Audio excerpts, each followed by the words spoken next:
10th CBSE board chapter 2 Indo China 3 अंक वाले प्रश्न एग्जाम में आएंगे। प्रश्न, फ्रांसीसियों को उपनिवेशी की जरूरत क्यों पड़ती?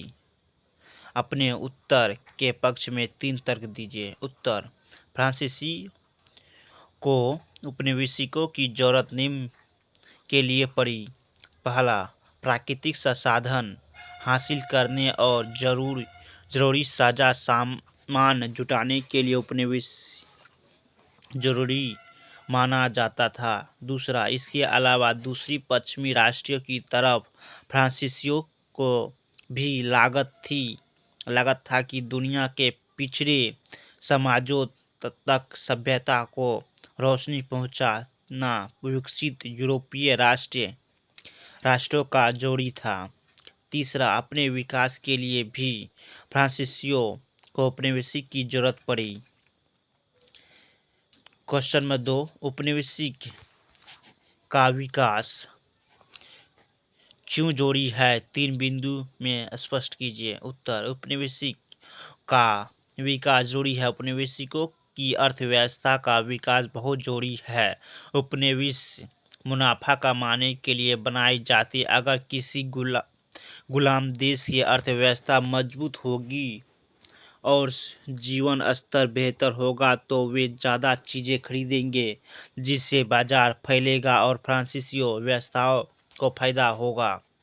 प्रश्न, एक तरफा अनुबंध व्यवस्था का आशय स्पष्ट कीजिए। उत्तर, वियतनाम के बागानों में इस तरह की मजदूरी व्यवस्था काफ़ी प्रचलित थी। इस व्यवस्था में मजदूर ऐसे अनुबंधों के तहत काम आते थे जिनमें मजदूरी को कई अधिकार नहीं दिए जाते थे, जबकि मालिकों को बेहिसाब अधिकार मिलते थे। अगर मजदूर अनुबंध के शर्त के हिसाब से अपना काम पूरा ना कर पाए तो मालिक उनके खिलाफ मुकदमा दायर कर देते थे। फ्रांसीसी चीनी युद्ध का क्या परिणाम हुआ? अपने उत्तर पुष्टि 3 तत्वों द्वारा प्रकट कीजिए। उत्तर, फ्रांसीसी चीनी युद्ध के निम्न परिणाम हुए। पहला, इस युद्ध के परिणाम स्वरूप वियतनाम ने टोकिन और अनाम पर भी कब्जा कर लिया। दूसरा, इस युद्ध के परिणाम स्वरूप 1887 में फ्रेंच इंडो चाइन का गठन किया गया। तीसरा, फ्रांसीसी शासक वियतनाम पर अपना कब्जा स्थापित करते गए। प्रश्न, वियतनाम की आर्थिक प्रगति को बाधित करने वाली 3 समस्या का वर्णन करें। पहला, देश की आबादी राज्य थी। दूसरा, खेतों का उत्पादन स्तर कम था। तीसरा, किसान भारी कर्ज में डूबे हुए थे।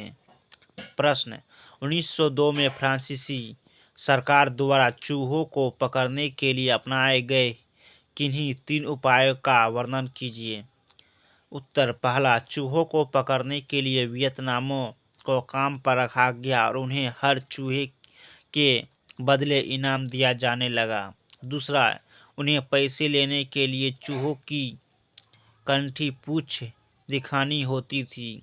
तीसरा, बाद में लोगों ने पैसे कमाने के लालच में घर में ही चूहे पालने लगे और चूहों की कंठी पूंछ दिखा देते थे और चूहों को जिंदा छोड़ देते थे। प्रश्न, पाठशालाएं राजनीतिक अखाड़े में क्यों तल्लीन होने लगी? इस कथन के पुष्टि कीजिए। उत्तर, पहला, 1920 के दशक तक छात्र और छात्राएं राजनीतिक पार्टी बनाने लगे थे। दूसरा, शिक्षा पर नियंत्रण के माध्यम से फ्रांसीसी लोग वियतनाम पर कब्जा और मजबूत करना चाहते थे। तीसरा, वे जनता की मूल्य मान्यताओं, तौर तरीके और रवैये को बदलने का प्रयास करने लगे। चौथा, वियतनामी बच्चों को इस प्रकार शिक्षा दी जाती थी उन्हें सफ़ेदपोश नौकरियों के लायक योग्यता न मिले छात्राओं को में उनकी इस चाल पर का जमकर विरोध करने लगे। पांचवा, फ्रांसीसी लोग वियतनाम को पूरी शिक्षा देने का विरोध करते थे। छठा, 1926 में साइगन नोटिस गिल्स स्कूल में एक बड़ा आंदोलन हो गया, जिसके बाद लोग खुलेआम जुलूस निकालने लगे। प्रश्न, हो आंदोलन क्या था? अपने उत्तर के पुष्टि 3 तर्कों में उत्तर दीजिए। उत्तर, हुआ हो आंदोलन 1939 में शुरू हुआ था। यह आंदोलन 19वीं सदी के उपनिवेशवाद विरोधी आंदोलन में उपजे विचारों से प्रचलित था। इस आंदोलन में संस्थापक का नाम हुइन फू सो था। वह क्यूजूद टोना और गरीबों की मदद किया करते थे। व्यर्थ खर्च के खिलाफ जो वे उपदेश देते थे उसका लोगों पर काफ़ी असर था। वह बालिका वधू के खरीद फरोख्त, शराब व अफीम के प्रखर विरोध थे। पहला पॉइंट, फ्रांसीसियों ने ह्यूना फू सो के विचार पर आधारित आंदोलन के कुचलने का कई तरह के प्रयास किया। दूसरा, उन्होंने हुआ सो को पागल घोषित कर दिया और सरकार ने उन्हें पागलखाने में डाल दिया। तीसरा, फ्रांसीसी सरकार ने उन्हें वियतनाम से निकासित करके लाओस भेज दिया और उनके बहुत से अनुयायियों को यातना शिविर में डाल दिया गया। प्रश्न, वियतनाम गणराज्य के सामने मुख्य चुनौती क्या थी? 3 का वर्णन करो। उत्तर, वियतनाम गणराज्य के सामने निम्नलिखित मुख्य चुनौती थी। पहला, फ्रांसीसियों की प्रजा के बाद वियतनाम में 2 अलग-अलग देश बना दिए गए, उत्तरी और दक्षिणी वियतनाम। इस बंटवारे में पूरा वियतनाम युद्ध के मोर्चे में तब्दील हो गए। दूसरा, दक्षिणी वियतनाम में तख्तापलट हो गया, जहां हुआ हाई की को गद्दी में हटा दिया गया और दिग्मम की अगुवाई में एक दमनकारी व निरंकुश शासक की स्थापना हुई।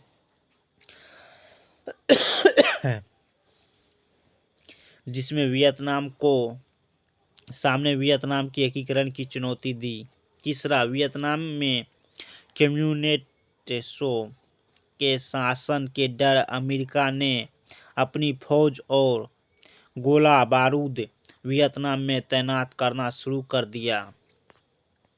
प्रश्न, हो ची मिन्ह भूलैया मार्ग की मुख्य 3 विशेषता बताइए। पहला, यह फुटपाथों और सड़कों का एक विशाल नेटवर्क था, जिसके जरिए देश के उत्तर से दक्षिण की ओर सैनिक व रसद भेजी जाती थी। दूसरा, इस मार्ग पर जगह जगह छोटे छोटे सैनिक अड्डे और अस्पताल बने हुए थे। कुछ इलाकों में माल ढुलाई के लिए ट्रकों का इस्तेमाल होता था। तीसरा, 1967 के बाद हर महीने लगभग 20,000 उत्तरी वियतनामी सैनिक इस रास्ते में होते हुए दक्षिण वियतनाम पहुंचते थे। प्रश्न, चीन के विरुद्ध में ट्रंग बहनों का क्या योगदान रहा? वर्णन कीजिए। उत्तर, इस ट्रंग बहनों ने वियतनामी राष्ट्र को चुनौती से मुक्त कराने के लिए देशभक्ति के भाव से कई कारनामे किए। उन्होंने चीनियों का 2 साल तक मुकाबला किया और अंत में जब उन्हें अपनी प्रजा निश्चिंत दिखाई देने लगा तो शत्रु के सामने आत्मसमर्पण के बजाय उन्होंने खुदकुशी कर ली। प्रश्न, वियतनाम समाज में औरतों की सामाजिक स्थिति का वर्णन कीजिए। उत्तर, औरतों की स्थिति पुरुषों के मुकाबले कमजोर थी। दूसरा, वे अपने भविष्य के बारे में अहम फैसले ले सकती थी। तीसरा, सार्वजनिक जीवन में उनका कोई खास दखल नहीं होता था। प्रश्न, त्रू अयू कौन थे? वियतनाम के इतिहास में इनका नाम महत्वपूर्ण और सम्मानित रहा था। क्यों? उत्तर, त्रियू आयु 3री सदी के वियतनामी विरोधी थे। वह बचपन से यतीश थी और माँ बाप के मरने के बाद वह अपने भाई के साथ रहने लगी और बड़ी होने पर घर छोड़कर जंगल में चली गई और वही एक विशाल सेना का गठन किया और चीनियों के सर्वोच्च को चुनौती दी। संघर्ष के बाद जब उनकी सेना हार गई तो उन्होंने पानी में डूबकर अपनी जान दे दी। वियतनामियों के लिए यह एक देवी बन गई थी। धन्यवाद।